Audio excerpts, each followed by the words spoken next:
Hi, all comrades, friends, everyone who join our meeting, our webinar today. Today, Revolutionary Marxism organized a webinar on the fall of the USSR in 1991 and the war in Ukraine. Before I introduce our comrades who will speak today, I'd like to say some words about revolutionary Marxism for the ones who haven't heard about it before.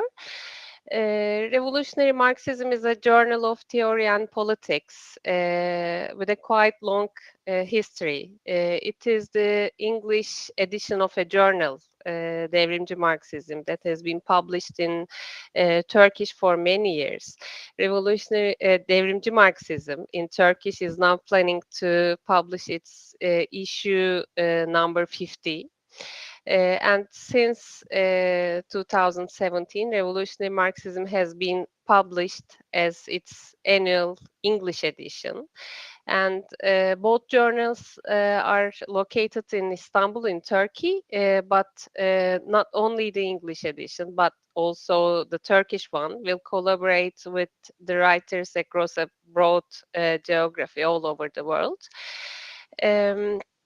The last issue, Revolutionary Marxism 2021, has a dossier focused on the fall of USSR, which provides a historical background that sheds light on the present situation in the world, particularly about the war in Ukraine. Therefore, the title of our webinar today is The Fall of USSR in 1991 and the War in Ukraine.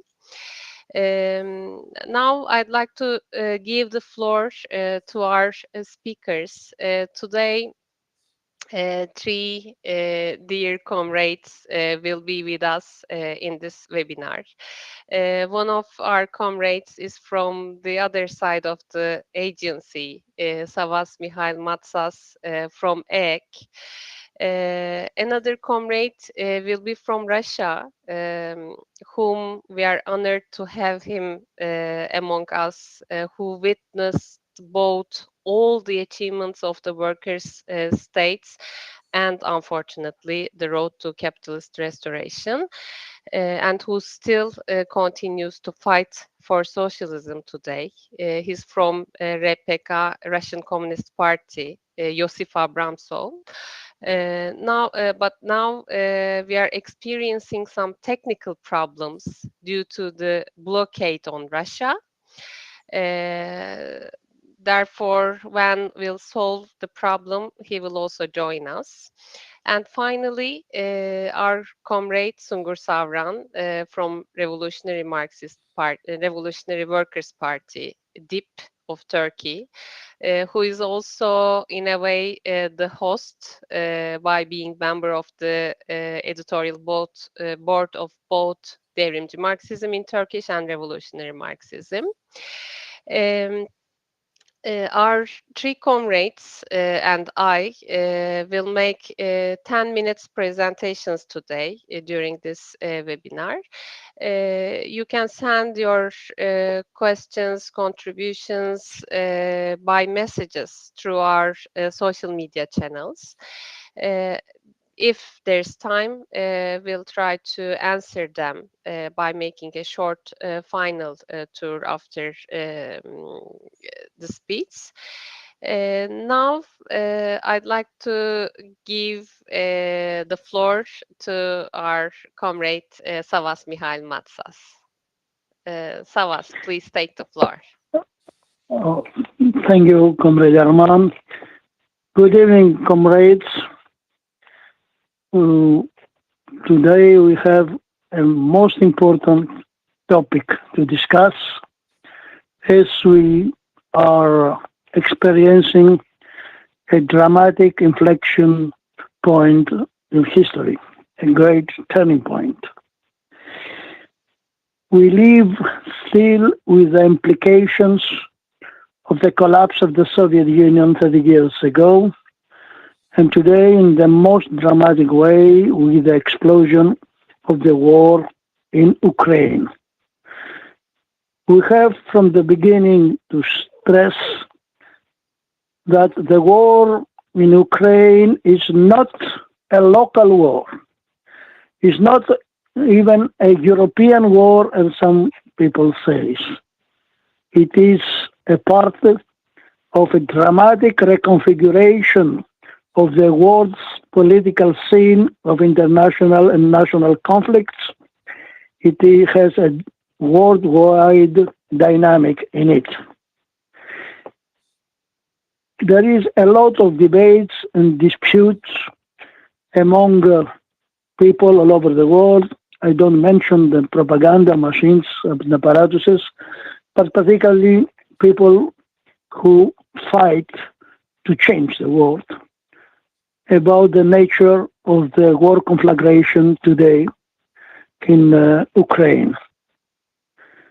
And you have to stress that this war cannot be separated from the entire process leading to it, because every propagandist in the West and the mainstream press and the media and TV, etc., everywhere, tries to persuade us that suddenly somebody completely insane and mad declared an unprovoked war, as Biden called the war, when the Russian army entered the Donbass and the Ukrainian lands.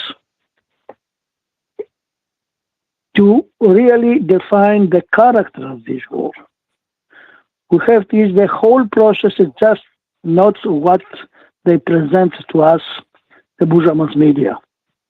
How we reach this point, which is a point of a tragedy for the Ukrainian people, of tragedy for the Russian people, and probably a point of tragedy for the whole humanity.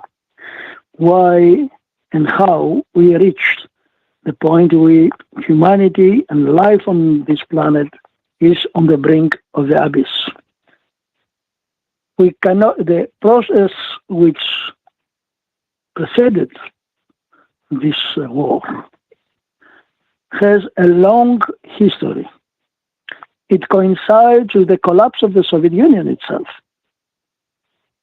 And from the 1991, there's a whole dynamic which is unfolding until today, until this war, which is not an unprovoked war, as Joe Biden says, and the other media repeats. It was provoked by the West, by NATO imperialism, led by the US, but to really to prove the truth that everybody wants now to hide, we have to see all this process from the moment of the 1991 collapse of the Soviet Union. And everybody knows that 30 years ago, the 25th of December, it was announced the dissolution of the Soviet Union by Yeltsin and his counterparts in Ukraine and in Belarus. If the 25th of December 1991 was the declaration of the dissolution, January the 2nd of 1992, it was announced the IMF-sponsored economic program of the so-called shock therapy for the destruction of the previous Soviet structures of the economy, to liberalize the prices, and created, in matter of fact, a catastrophe for millions and millions of people, particularly throughout the 1990s. If the first moment of this transition, immediately after the dissolution, it was inside the Soviet, inside Russia, but as well in the other former Soviet states, implementation of this savage program of destruction of the previous social and economic structures and introduction of capitalist relations. The same period, in January, February 1992, Paul Wolfowitz, then the defense secretary in the administration of Bush father, or senior,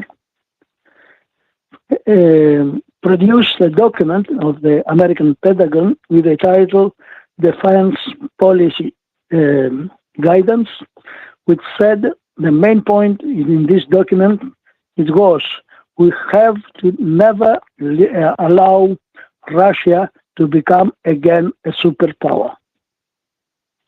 And it was the whole concept which further developed throughout all these 30 years. In 1997, Brzezinski, Zbigniew Brzezinski, who is really the strategist of what we experience today, and also in previous decades, he said that it is absolutely necessary to destroy, to fragment the former Soviet space, and particularly the Russian Federation, that according to Brzezinski should become at least 3 independent states, 1 European, 1 in Siberia, and the 3rd in the former Soviet Far East. And I quote him saying, specifying and stressing the position to this ground strategy that Ukraine itself occupied. Brzezinski wrote and it was published both first in Foreign Affairs, the mouthpiece of the State Department of the US, in September 1997, and then in his well-known book, The Great Chessboard. So he wrote, without Ukraine, Russia ceases to be a Eurasian empire. This is his own terms. This is in their so-called geopolitical conception that those who control the Eurasian massland can have a world hegemony. So from the beginning, not today, not 2 weeks ago, from the beginning of the collapse of the Soviet Union, we have this strategy to be unfolded and trying to implement it. We have, during all this period of the mass destruction of the former Soviet economy, of savage privatization, which, in matter of fact, it was a massive theft of the public property and the formation of different oligarchic groups out of the nomenclatura, the upper stratum of the party-state bureaucracy, which ruled in the previous period.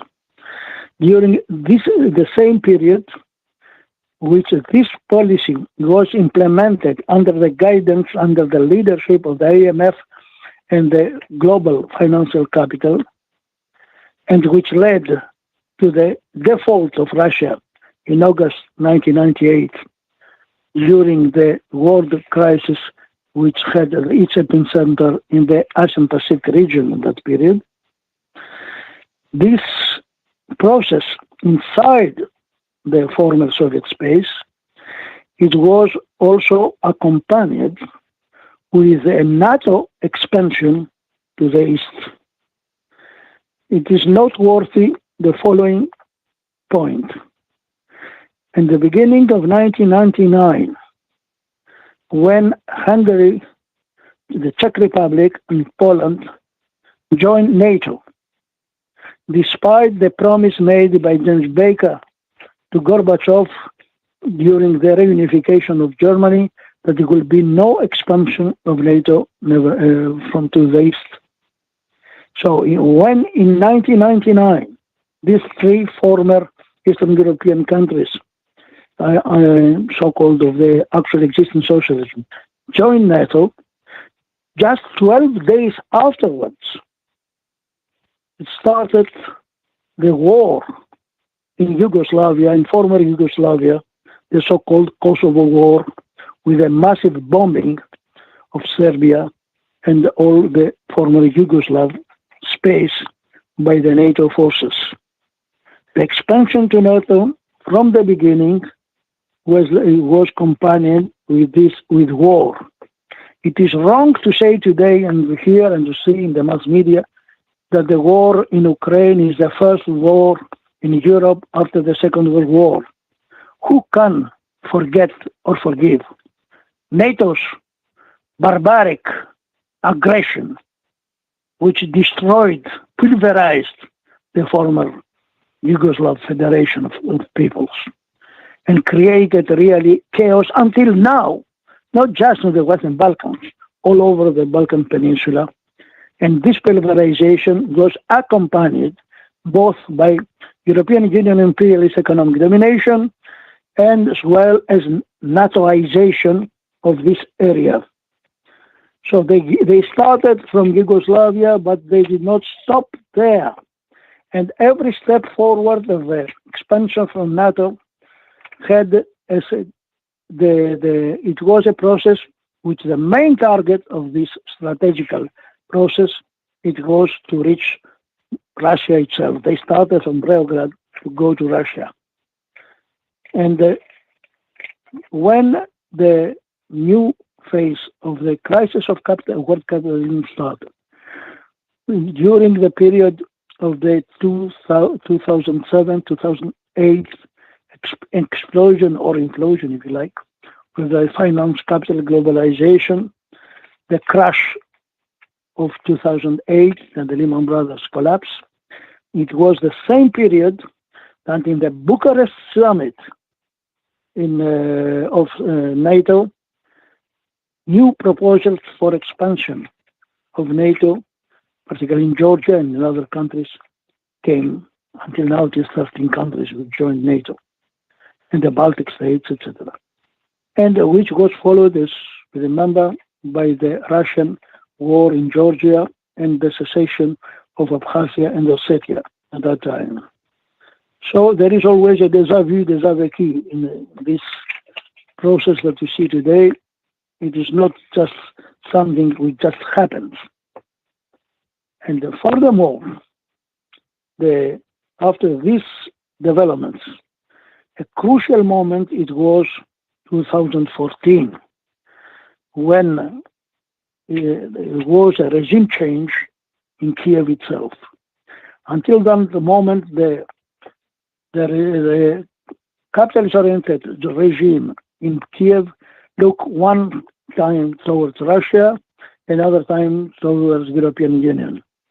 In the moment when they turned to Russia again under Yanukovych, so you had a lot of mobilization of the Maidan Square, as is known, where liberal and fascist forces intervened conditions of economic chaos because of the IMF measures introduced in that country. So at that moment, it was really a fascist coup.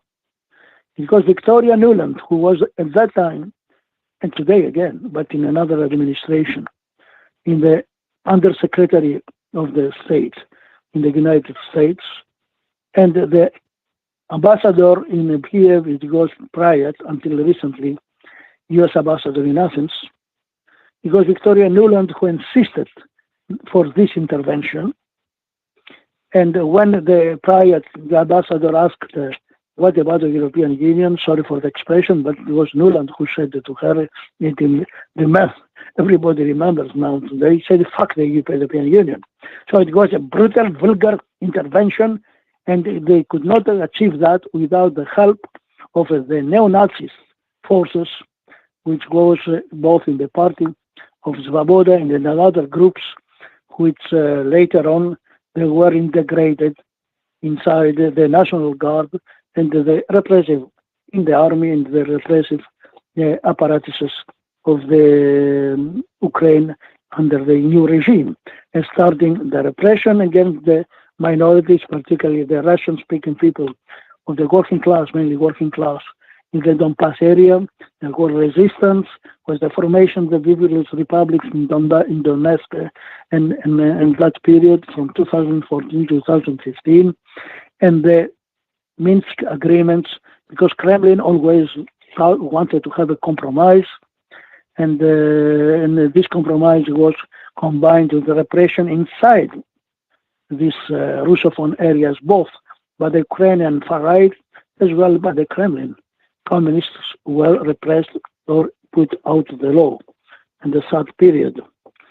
So, and then to arrive after 80 years of a so-called hybrid war, where 14,000 people officially were killed, probably were much more, in Donbass, the orientation was posed urgently that Ukraine should join NATO, and that provoked the whole development of the conflict that now takes this such terrible forces, the dimensions. Having said that, because they try to present the truth really to reverse reality itself, to ignore who is the real instigator of the war. And the real instigator, it is the NATO imperialists under US leadership. That does not mean, as many people say today, that you have to choose camp. You choose either you support Russia, you support Kremlin, you support Putin, etc. Not at all. Our revolutionary Marxist trend always criticized very sharply and clashed with the oligarchs in Russia, with the Bonapartist regime led from a period by Putin until now. We never made any concession to them. And for them, it is no question of campism to choose between two camps in this house. What, on the contrary, we say, it is just to face this war, where the Western imperialists try to colonize and fragmenting and ruling with authoritarian regimes of really who's just tools of them in all of this area.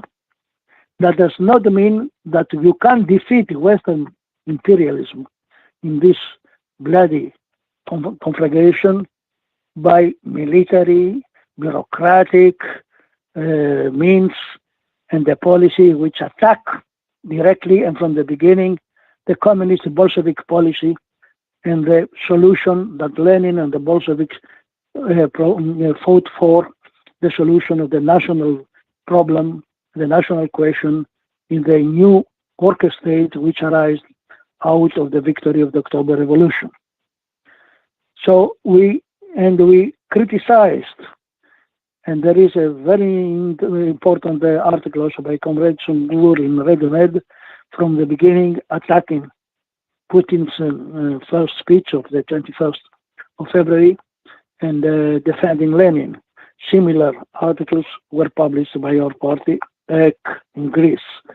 So we don't make any concessions because they try to put us pressure to really to isolate our political revolutionary voice, to silence us in the name that we are Russophiles, we are pro-Putinists, etc., etc. No, we are for the world socialist revolution and for communism, yes, for that. And we don't think that we have as many in the left, even the so-called far left in Europe and in the United States of America and North America, they side in the name of democracy or in the name of the national cohesion and national operation of the Ukrainian people. We start in matter of fact with NATO, in the instigator of the war, the main culprit of this war.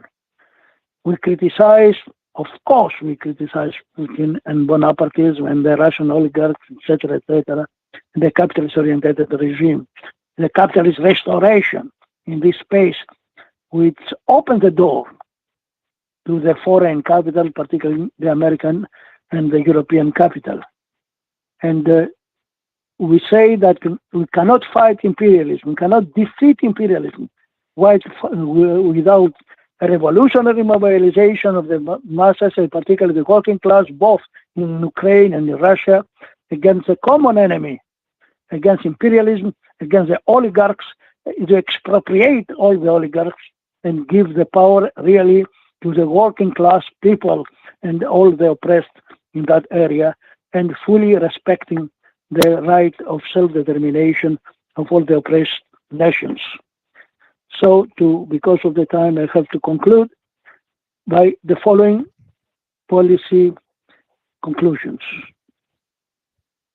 Now Thank you is the very time really of internationalism in yes, action. yes.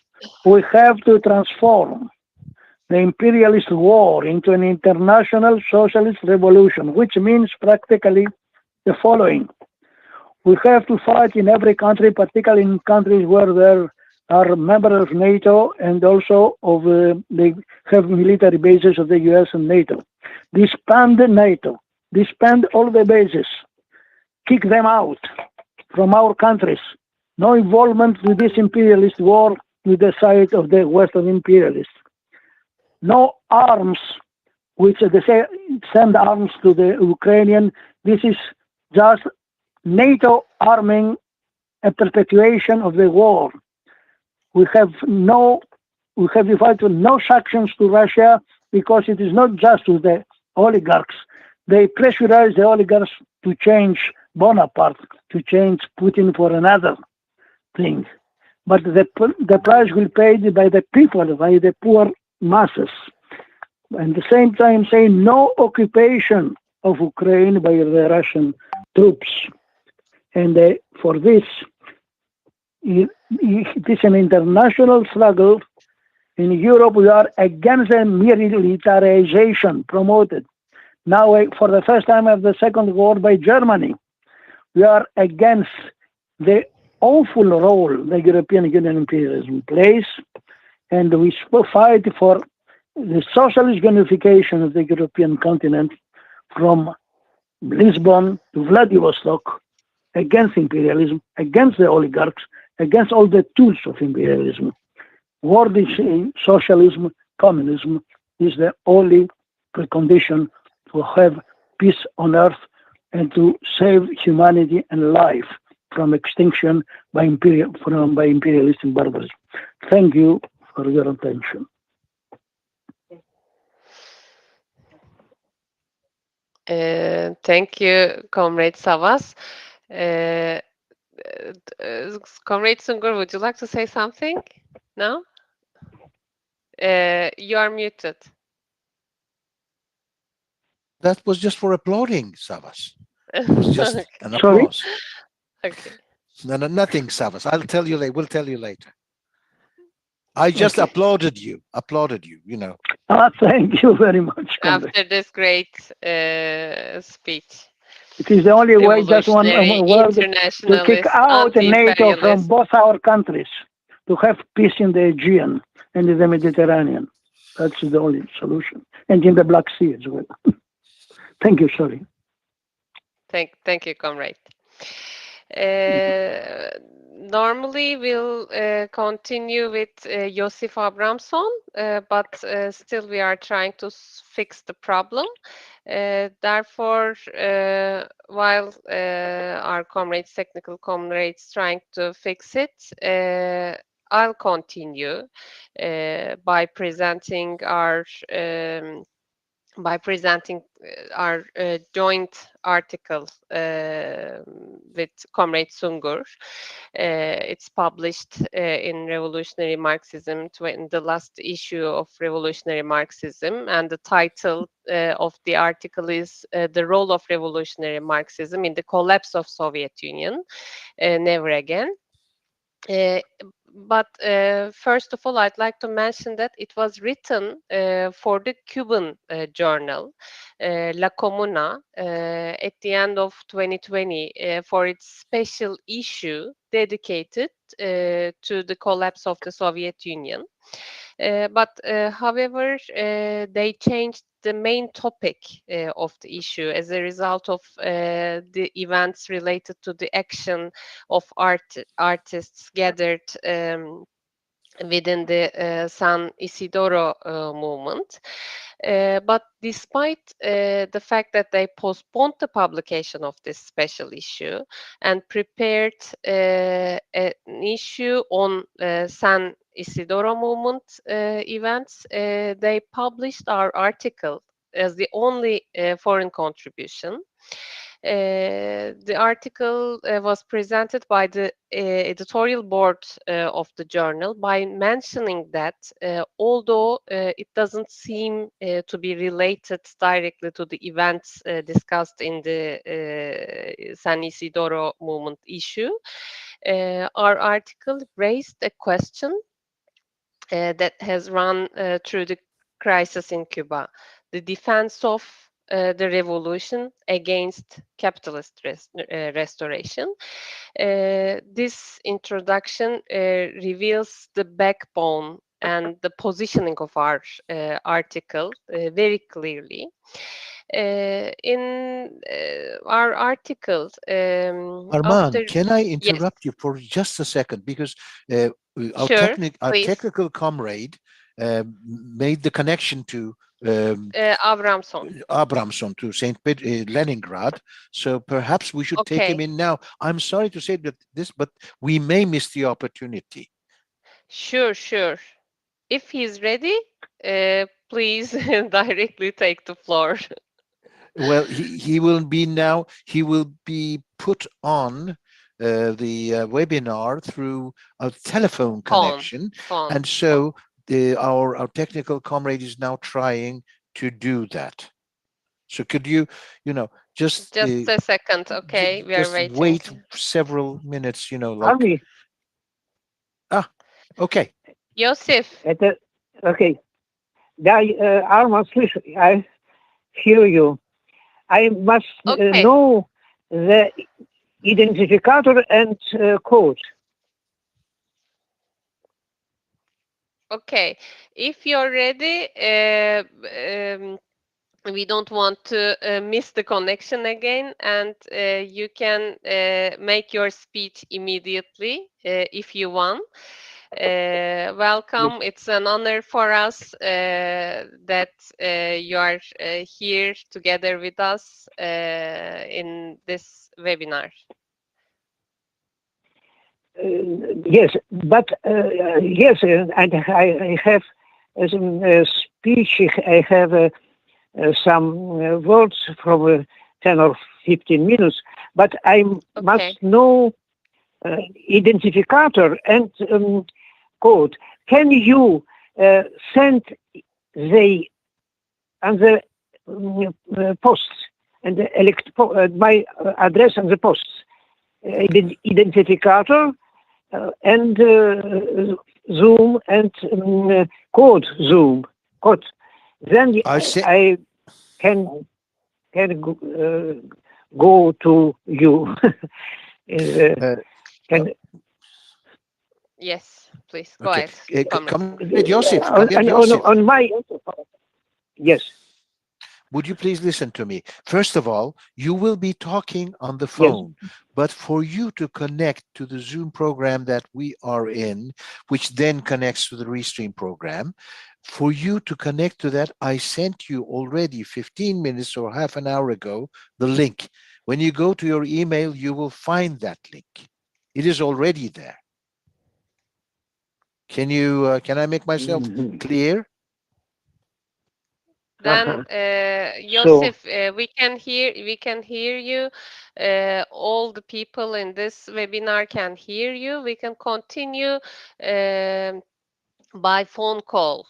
You can make your speech by phone because your phone call is connected to the webinar. It's not necessary to join Zoom meeting now. Then, therefore, if you are ready, you can make your speech, take the floor. Okay? Yes, I am ready. Yes, I am ready, but I can know. Yeah, I am waiting for these two things. I must receive from you the code and the identifier. Then I can go into conference, into webinar. Joseph, you're already in the webinar now, but not by joining the Zoom meeting, but by phone call. Because of the technical problem, our comrades responsible for these technical issues linked you by phone call instead of Zoom link. Therefore, you can make now your speech for 10-15 minutes. I'll interrupt you after 15 minutes to ask you to sum up, but you can start now. You don't need now this link and identification code. Okay. Well, I guess. Good.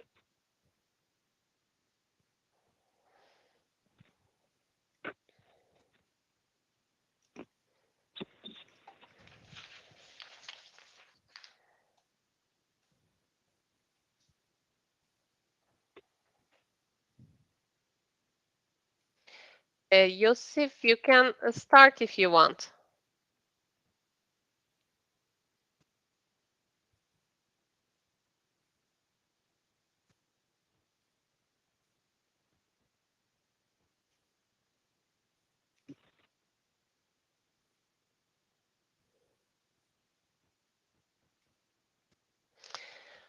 Comrade Yusuf, can you hear us?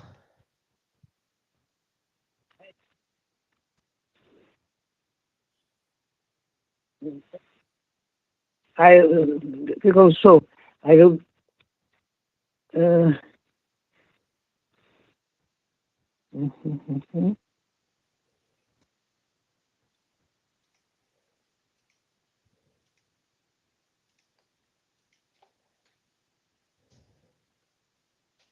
So, well, Comrade Yusuf, we are waiting for you to make your presentation. If you are ready, please start. Go ahead. Yes, I am now. You see me or not? Have you seen? I am in the. Yes, I see me myself. Yes. Uh-huh. Yes, I know that you Well, haven't. You can't see yourself, but you are on the webinar.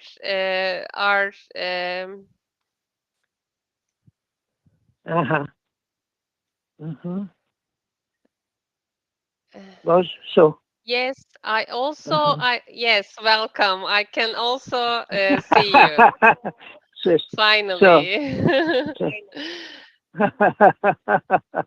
Okay. So. Then I'd like to confirm with the technical comrades. We'll continue to get his voice by phone, but by Zoom meeting his video, right? Yes. Okay. Okay. Then please don't.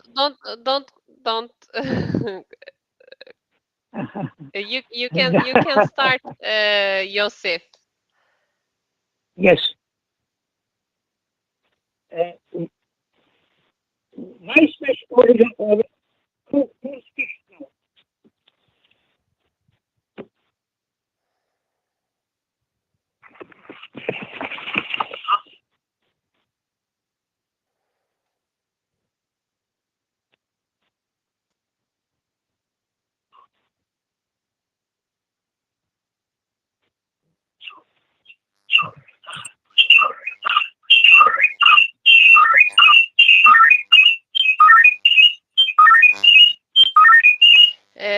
Comrade Sungur, you are muted. Can you hear me, Comrade Yosef?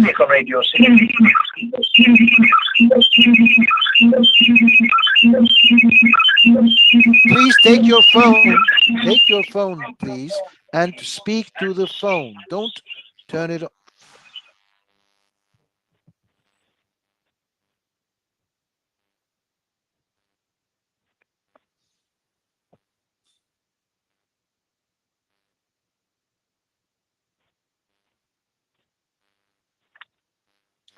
I think we should call him again. Oh, it's here. I hear me. Do you hear me? Yes, but not very well.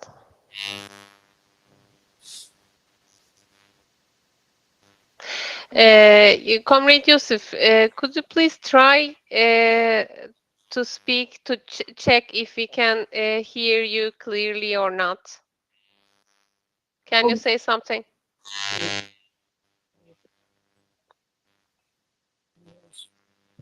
What is the time for the speech? 10 minutes or more? 10, yes, 10 minutes, 10 minutes, but we need to solve solve the audio problem because we can't hear you clearly. In this way, it's not possible to continue. We need to fix the audio problem. Well, I can.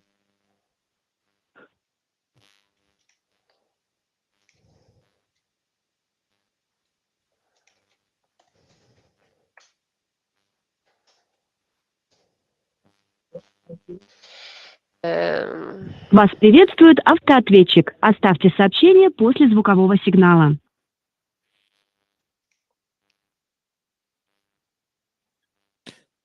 Arman, could you give me the floor for a second, please? May Sure. I have the floor? Comrades, anyone in the audience should understand that all these technical problems derive from the fact of the embargo and the blockade on Russia in technical terms.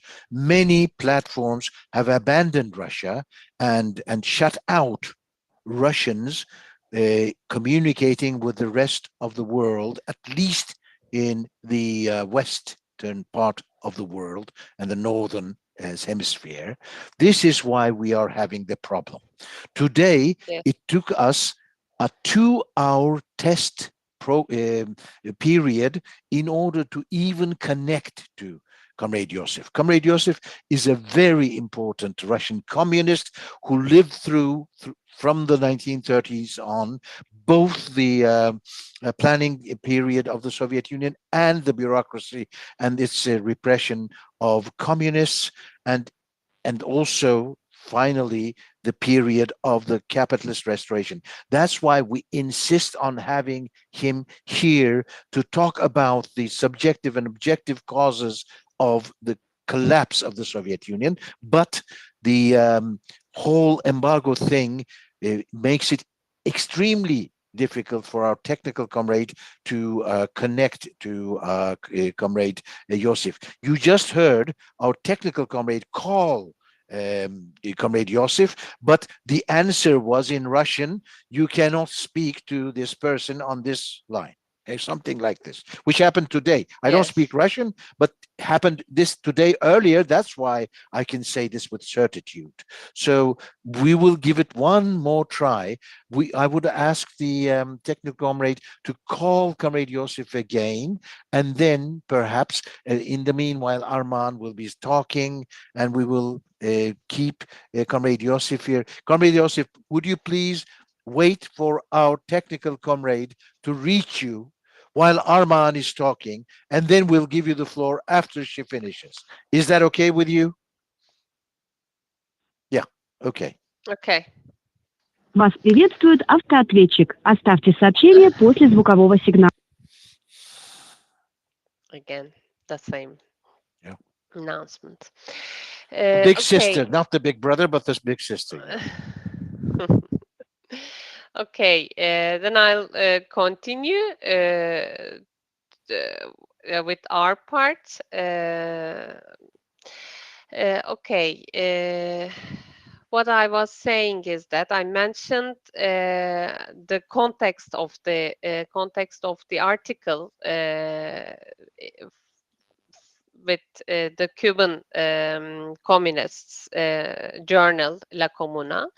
It was first published in their journal, and what we did here is that after briefly describing the objective material conditions that are the main reason for the collapse of the Soviet Union.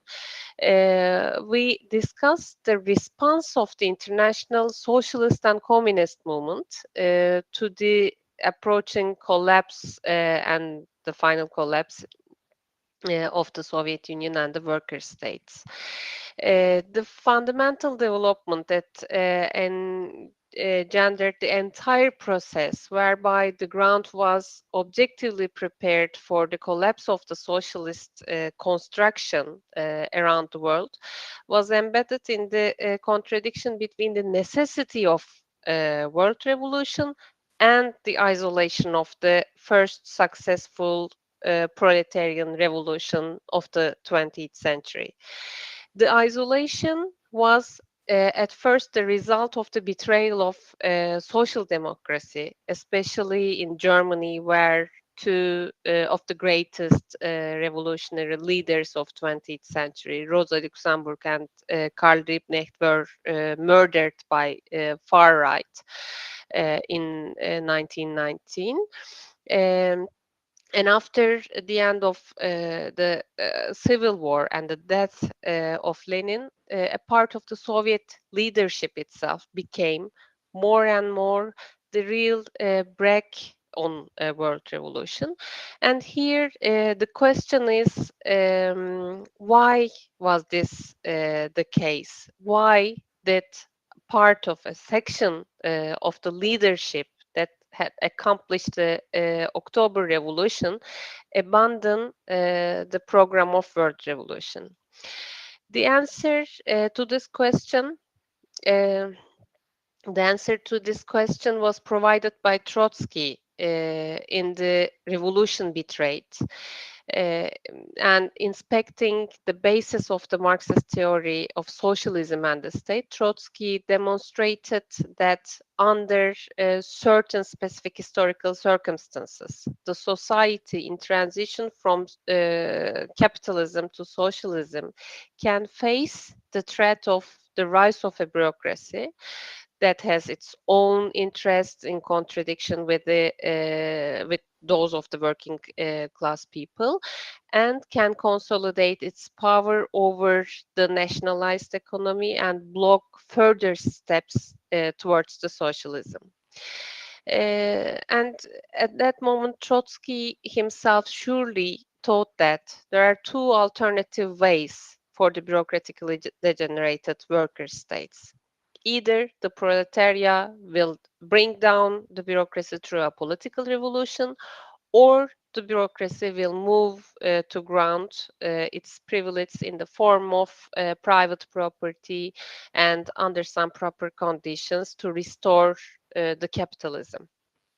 Both of these alternatives obviously open a space for the intervention of the Marxists and political intervention by the Marxists, in particular the revolutionary Marxists, will make a difference. Here, Trotsky's positions, the priorities are clear when we face that kind of contradictions. For him, the defense of the worker states is a priority when compared to the overthrow of bureaucracy in that states. He even predicted situations where, for instance, in case of imperialist war waged on Soviet Union, revolutionary Marxists will make a common front with the bureaucracy itself. And how did the Trotskyist movement act when confronted, when met with this question, with the dissolution and the collapse of the worker states, especially the Soviet Union? Half a century after the Fourth International was founded with the explicit purpose of defending the first worker states, even from the collapse of the bureaucracy itself. Unfortunately, so to speak, Trotskyist movement acted shamefully at that moment. the majority of Trotskyists, perhaps with some good intentions, supported capitalist restoration in Soviet Union, in Eastern Europe, in Yugoslavia, in China. They support capitalist restoration in the name of defending democracy, whether in the form of Gorbachev's glasnost or in the form of liberalism or the so-called democratic right to self-determination in these countries. And what we've learned from the world history is that no imperialist power, no ruling class, no political leadership tries to put their own reactionary agenda without seemingly positive measures being inserted in their program to hide their strategic reactionary aim. There's always set of bribes for different sections of the populations, for women, for other sections, etc. And it's what we also learned from the world history. It's also always a mistake to assess these offers, bribes, in an isolated way. Democracy and human rights, for instance, have never been and will never be good or bad in the abstract form. They can only be assessed in the context of class relations. And here, the real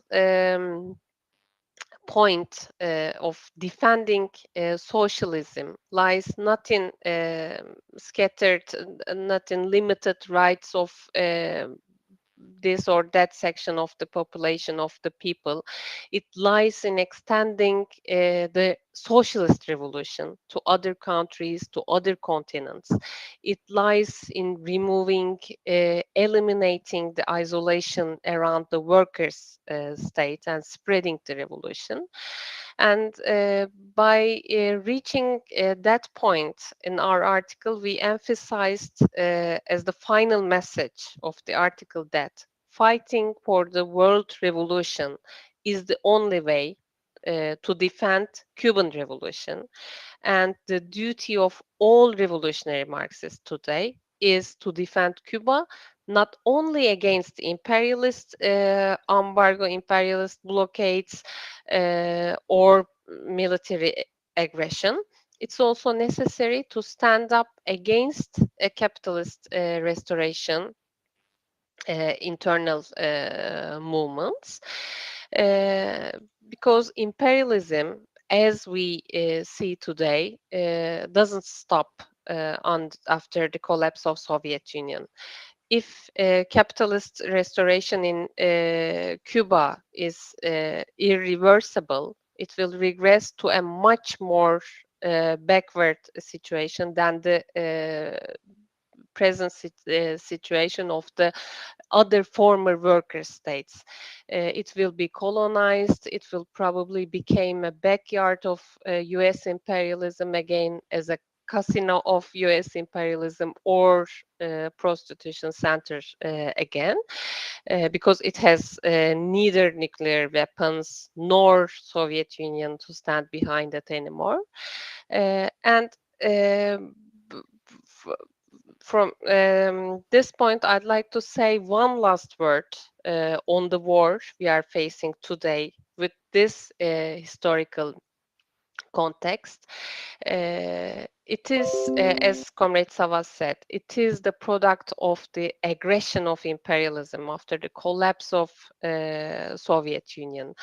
And it is the product of the struggle for the hegemony over the geography of the former worker states. And when we look at what was happened in the last few weeks, by breaking it out of this context, like what Trotskyist and Marxist movement did in the case of the collapse of the worker states, It's once again inevitable for the socialist movement, for Trotskyists to be dragged into a political position. Therefore, we need to consider the context of this war. We need to consider the role of imperialism and the struggle among these forces. Here, this what I can say now. Thank you. And I'd like to ask if Comrade Josef Abramson can speak now, is ready now. I'm very pleasant Not. to hear you. It is all right what you say. All right. I want to say about objective and about subjective reasons for the failure of most socialist projects, not only USSR, also in Bulgaria, Czechoslovakia, Hungary, and all of the states who are with USSR. The objective, the initial objective for the difficulties that the Bolsheviks faced immediately after the brilliantly carried out October uprising was not unexpected. The significant industrial, scientific, technological, and cultural backwardness of Russia. They fully corresponded to the scientifically grounded Lenin's prediction that the imperialist chain would break through in its weak link. This is objective. That's subjective, collective mistake of the party's leadership, including Lenin, was that it remained unchanged party charter when the 8th Congress of the RKPB adopted a new second party program. The, the charter was not without new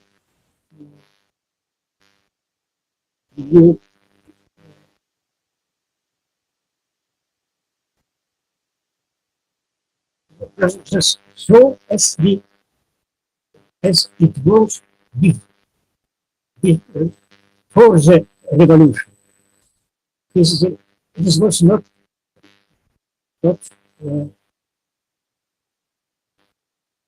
so not good, not well.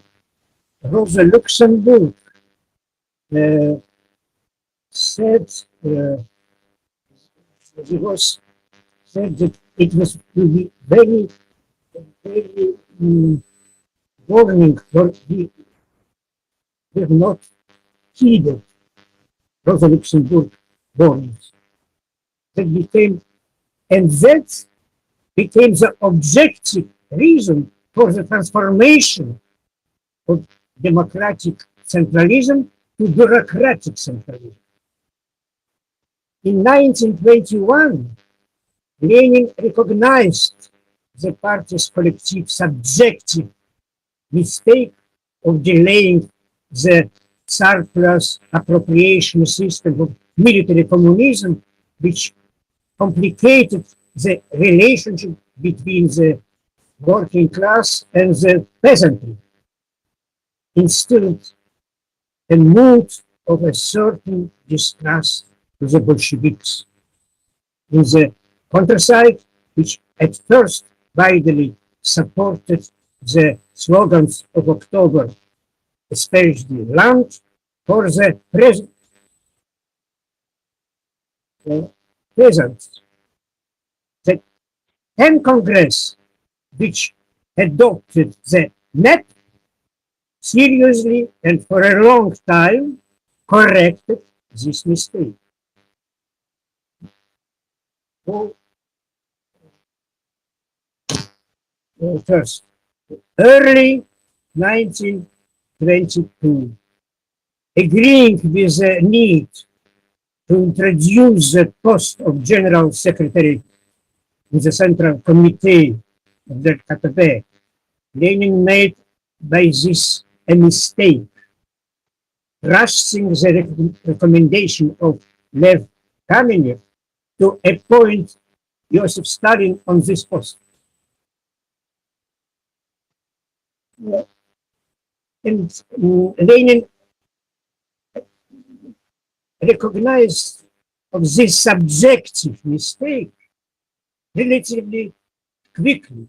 And at the end December of the same year, he was preparing a closed letter to the Congress in which he recommends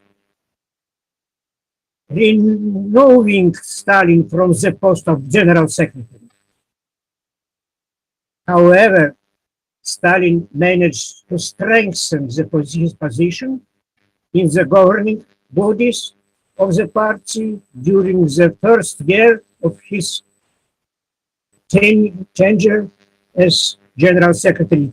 That the 13th Congress, 1924, the first Congress after the death of Lenin, does not accept the recommendation of the outgoing founder of the party. Stalin remains at the head of the entire party apparatus.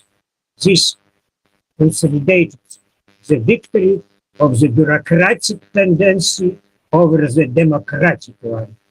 Became the objective reason for the beginning of the process of bureaucratic degeneration of the KPSS.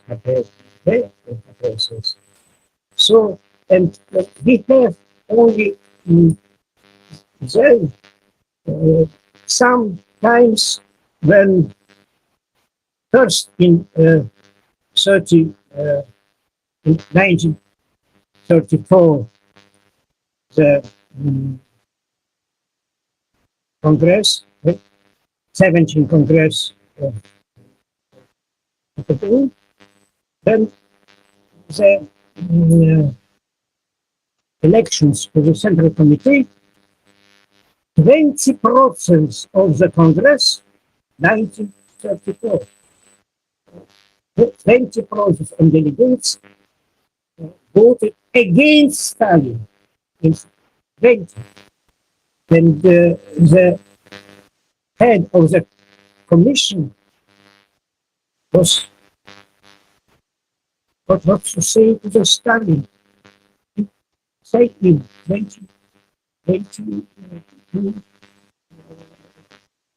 2000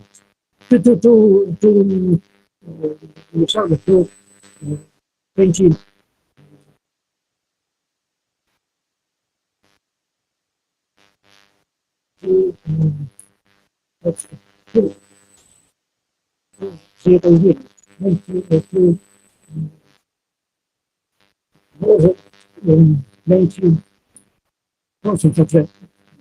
of the delegates of Congress voted against you.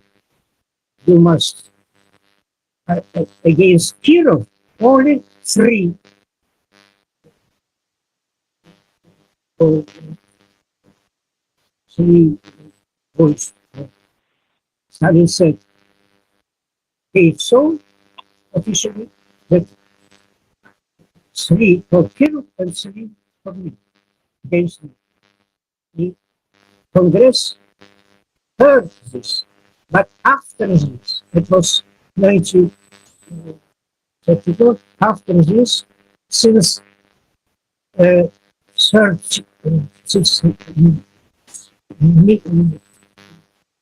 years, not 2.5 years, in 1937 begins the great terror against party and against Soviet people.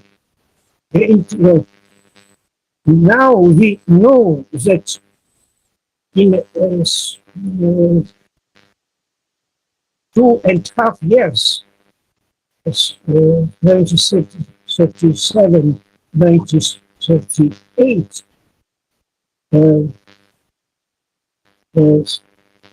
60,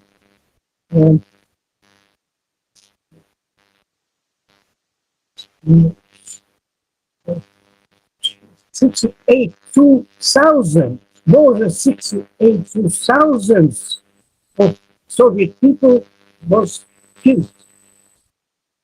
It was an atmosphere of the all was very old people, and the active part of people was very, it would be in each night. Each night can be the last night in the news. It was very hard years. Then, after death of Stalin, after 1953, against new parts of the USSR, the best years of this parts was the years of 1966 and 1970. Then the head of the government was Kosygin. These years, the 8th, it's a 8th, 1966, 1970, there's an enthusiasm, there's a reform Kosygin's, there's really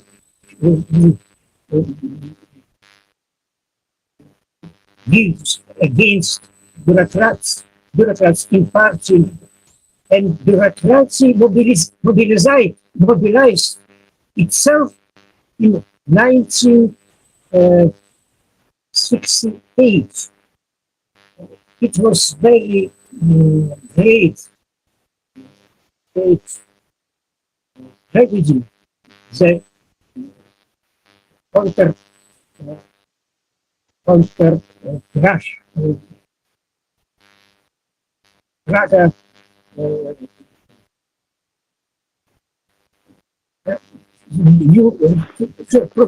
Czechoslovakia. It was aggression from USSR to Czechoslovakia in 19. It was very great dark against all communist movements in Europe and in the world. This is objective and subjective reasons in the synthesis. It was very bad from our live the years to become the Yeltsin and to the shock and the end of the process.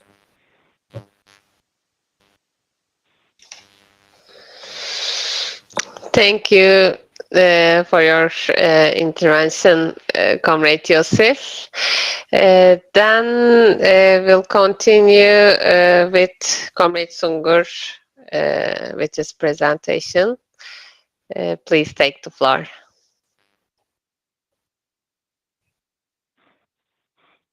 Okay, thank you, Arman.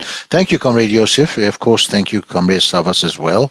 Um, Let me start with self-criticism and an apology. Apology to Arman, because she's the moderator of this meeting, and she's very able as a moderator, as I have witnessed so many times in the past.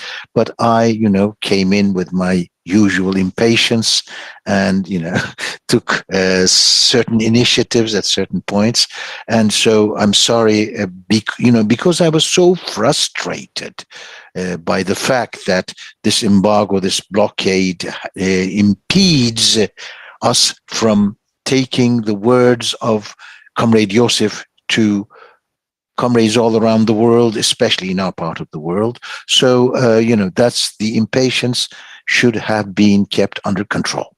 That's one thing.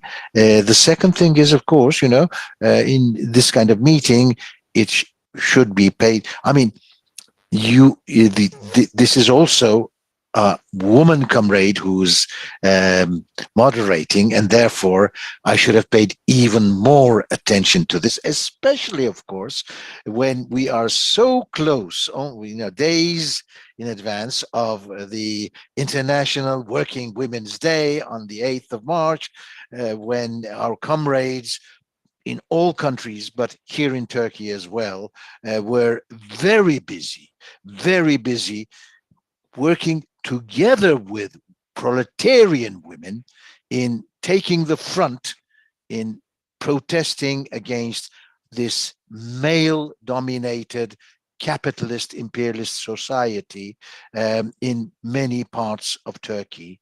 So this was as Arman was writing in one of her pieces, a very important year for Turkey in the development of the conception in society of the International Working Women's Day, because now more and more with the rise in working class struggles, where DIP is very active, many working class women come into the struggle for women's liberation as well, including, of course, in the columns of DIP in many marches and demonstrations.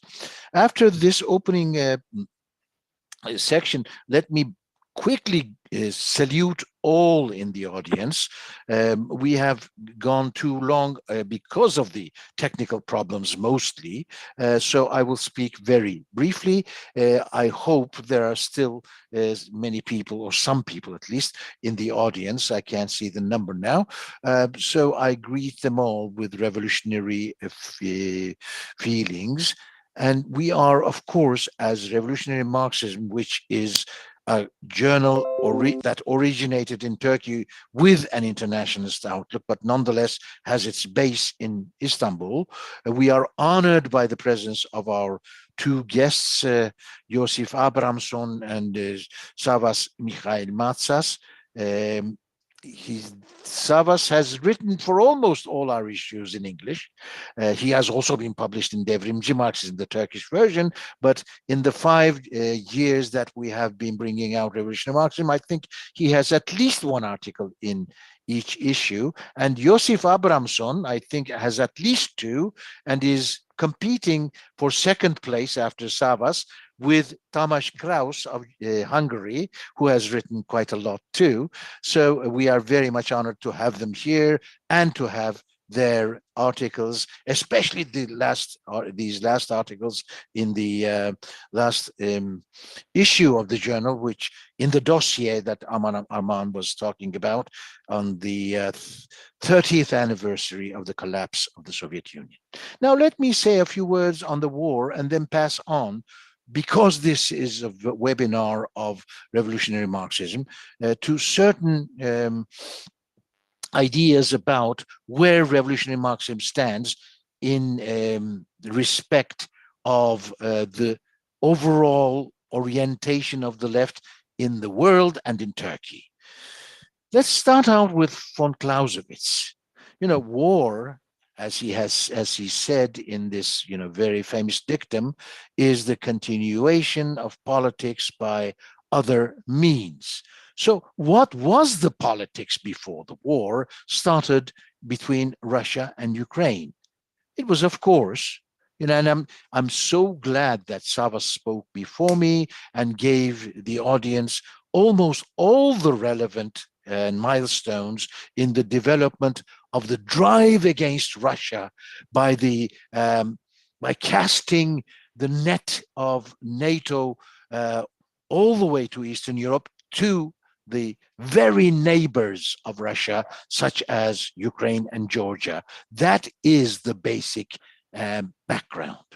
And in the 2 months that went on between December and the beginning of the war on the 24th of February, the people who negotiated were Putin and Biden, and the organizations were Russia and NATO, or Russia and the United States.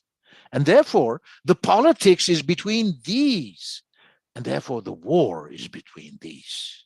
The Ukraine war is simply a situation where Ukraine is the terrain of a very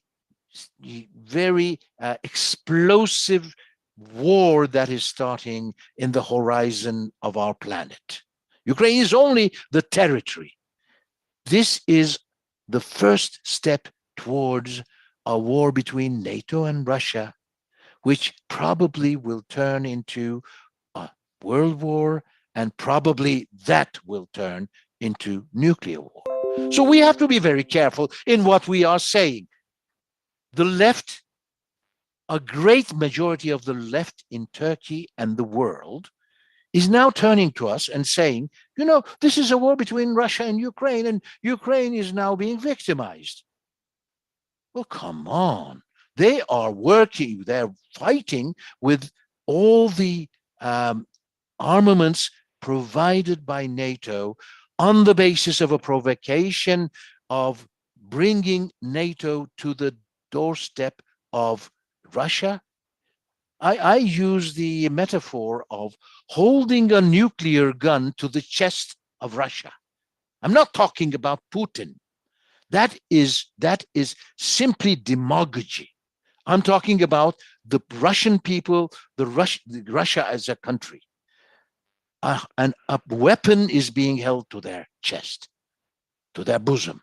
This is the situation. And therefore, the Russia-Ukraine war is a proxy war. Now, if you take that position, you're going to simply say, end the war immediately. You have to have a solution to the problems that caused the war. And those problems are very obviously the threat that the imperialist West has been pouring on Russia for the last 3 decades.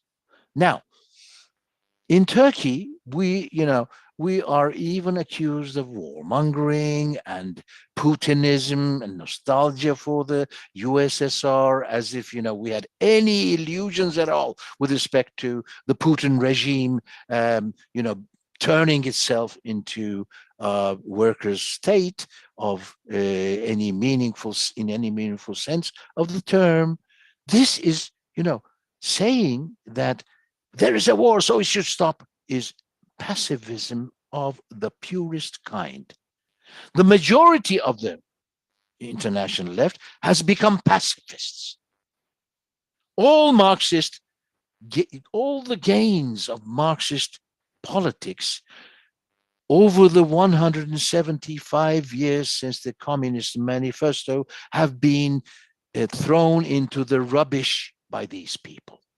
And this is actually the result of a very long development. But before that, let me say, together with Comrade Savas, and here, there is this irony of, history where two neighboring countries, which are supposed to be enemies to each other, Greece and Turkey, have two parties which have been emphasizing this since the civil war in Yugoslavia and since Kosovo, as the same attitude that EEC took in Greece towards the war in Yugoslavia was taken by DIP in Turkey, its antecedents, that is to say, because DIP was formed later, and the Yugoslav Civil War and later the Kosovo War was conceived by us as a preparation of the attack that imperialism was preparing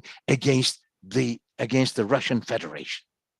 In the same manner as Samre Savas explained very eloquently in his speech.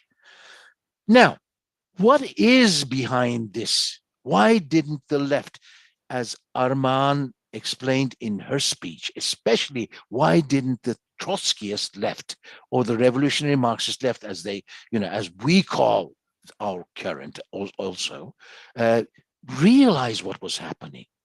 Because there was a development, a parallel development, through which the left abandoned the premises of Marxism, abandoned the Marxist program and theory, and started to become a liberal movement.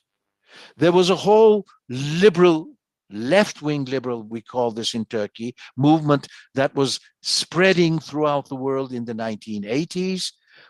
This is called by the French, for instance, la gauche américaine, or la deuxième gauche, that is to say the second left.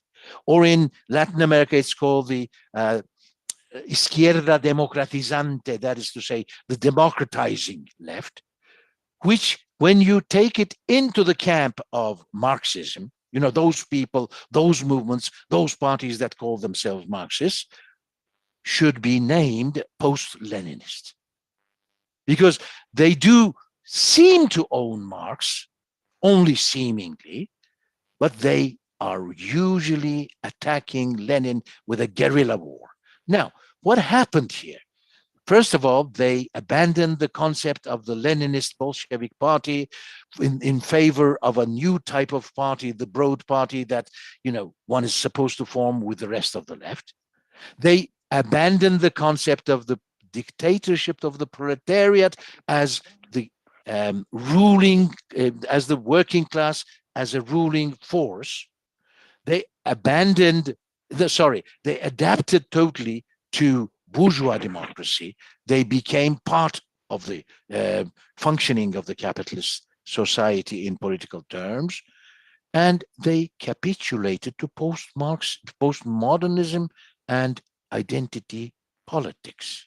Now, this is not all, though. In the process, if you become adapted to the bourgeois democratic system, and if you totally abandon the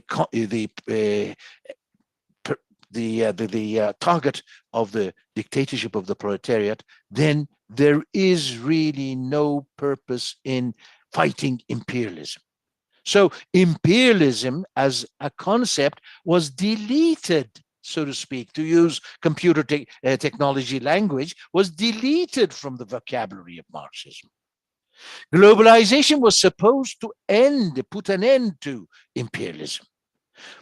Mark, for instance, the very big success of Hart and Negri's bestseller. It was sold in supermarkets. I've seen them in supermarkets in Turkey and in airports. The bestseller Empire by Michael Hart and Antonio Negri, which said, this is the end of imperialism, this is the beginning of empire, which caused almost the whole left, the post-Leninist left, to derive from that the stupid adjective imperial, which when you talk to them and ask them what it means, they can't answer. So Russia is an imperial power. What does that mean? It is not imperialist. We submit, we contend, but then they say it's imperial. So the question is this. There is a constant drift towards liberalism within the left and total divorce from the Leninist brand of Marxism. That is to say, and when we use the word revolutionary Marxism, the concept, that is taken from Lenin. That is taken from Lenin in his fight against the Mensheviks and the social revolutionaries, etc., and the Kautskys and the Bernsteins. So we appeal to all those internationally, and that is part of the purpose of this webinar, who do not capitulate to bourgeois democracy and who do not reject the existence of imperialism. NATO is the culprit. We should fight NATO. We should fight for taking our countries out of NATO in every European country and in North America. But we should not let ourselves be deluded by the conclusions or by the consequences of that. Even if we succeed in bringing our own country out of NATO, NATO will again attack all working class forces in the world. That forms a threat to capitalism and imperialism, and therefore we should destroy NATO internationally. This is our outlook on the world. We regret what is happening in Ukraine. We regret what is happening in Russia. We regret what is being done to people by this war. But the culprit is NATO. Do not mistake the target. The target is NATO.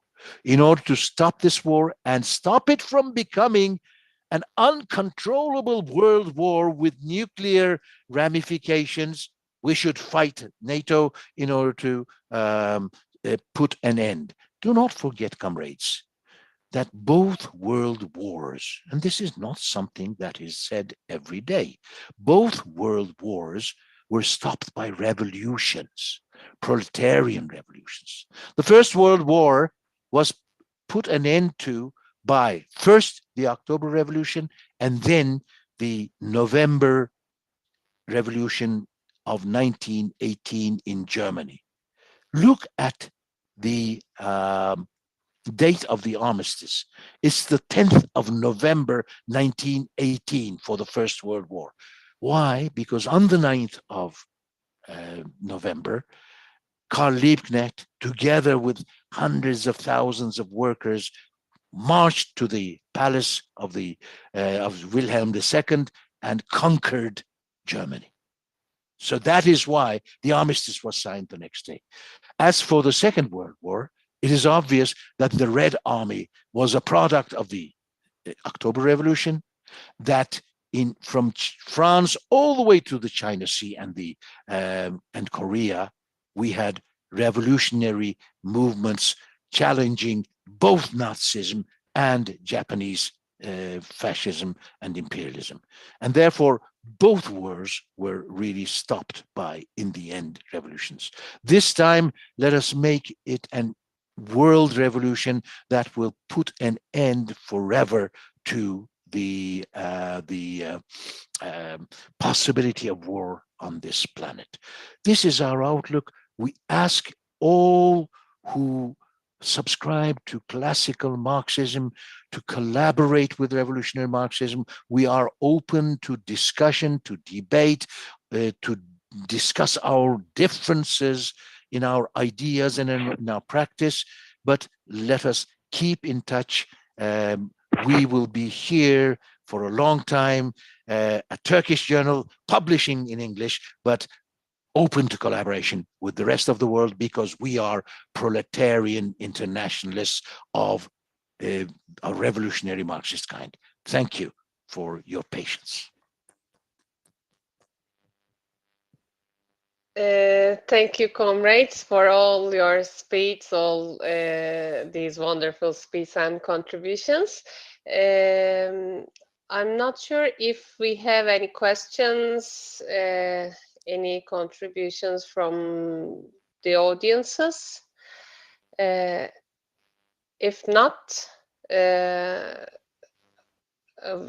I guess we have accomplished 1.5 hours already.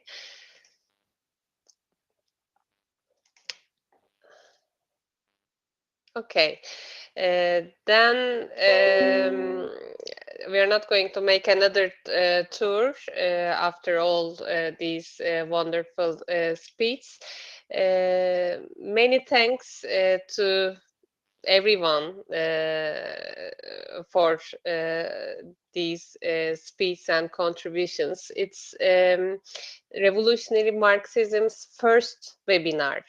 And despite all kinds of technical difficulties and the embargo and blockade, the restrictions of imperialism, I think we have successfully completed the first one. First of all, I would like to thank Comrade Savas, Yosif, and Sungur for their contributions by pushing all the limits, all the conditions. I would also like to thank all of our audience for not leaving us alone in our first webinar, and of course for your thanks for your patience and understanding during all these technical problems.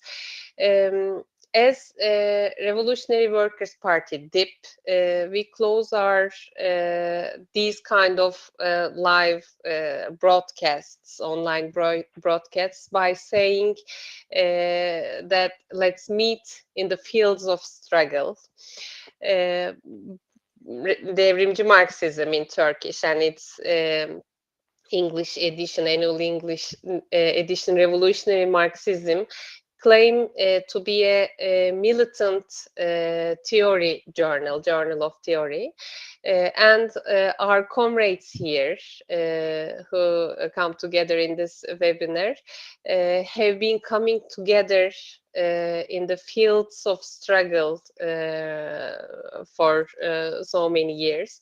Therefore, I'd like to close this webinar by saying the same words. Let's meet in the next one, and let's meet in the fields of struggle. Once again, thank you to everyone. If you want to say some words, please. To salute, of course. Thank you. Can I say one word? Sure, of course. Please, Yosef. I want to say the thanks, very thanks for the initiators and organizers this first our webinar. It is only begin, and I think that in the future, very difficult future, our time, our political time, and our struggle against imperialism, West imperialism and Russian imperialism, we can be together, our communist, internationalist struggle. Thanks. Thanks. If Savas has nothing to say, I would just like to say one word, Arman. Is that okay? Sure. And that is, I think we should thank our technical wizard, Safa, Comrade Safa, of the party, of DIP, who, has done such, gone to such lengths in preparing this by, cheating imperialism. This is, the great thing about this technical, political feat, success of our comrade. Thank you, Safa. He's a revolutionary magician against imperialism. Comrade Savas, would you like to say anything else? Just, yes, please. I think it was a great, even the difficulties that we faced during this webinar is a reflection of the epoch in which we are living and where we are fighting. And it is very important, as it was stressed even before by Comrade Sungur and by you also, that it was central in this work today as well, that revolutionary Marxists from two countries like Turkey and Greece, that imperialism and the ruling classes want to turn one against the other.